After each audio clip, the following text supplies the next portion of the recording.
Gen জি একটা কর্মসূচি হচ্ছে, তারা সমস্ত বিশ্ববিদ্যালয়গুলোতে আপনার আমাদের তরুণ ছাত্রদের মতামত নিচ্ছে দেশ সম্পর্কে, নতুন বাংলাদেশ নির্মাণ সম্পর্কে। আমি দেখলাম যে এত অমিত সম্ভাবনাময় ছেলেরা, মেয়েরা, তারা অত্যন্ত দেশপ্রেম নিয়ে তারা কথা বলছে, তার পরিবর্তনের কথা বলছে। অনেকে আমাকে অভিভূত করেছে যে তারা সত্যিকার অর্থেই একটা বাংলাদেশ নির্মাণ করবার একটা পথও তারা দেখাতে পারে। এই জায়গাগুলো আমাদেরকে ধরতে হবে। শুধু নেগেটিভ চিন্তা করলে হবে না, নেতিবাচক চিন্তা করলে হবে না।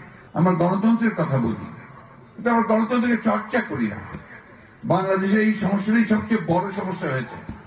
এখানে পর পর পর পর গণতন্ত্রকে হত্যা করার চেষ্টা করা হয়েছে, ফলে এখানে ডেমোক্রেটিক ইনস্টিটিউশন গুলো তৈরি হয়নি, গণতান্ত্রিক যে প্রতিষ্ঠান সেই প্রতিষ্ঠানগুলো তৈরি হয়নি।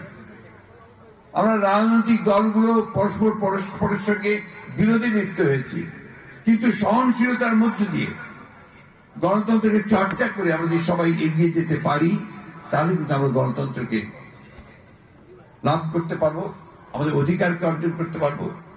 কি করুণ সময় গেছে চিন্তা করে দেখুন।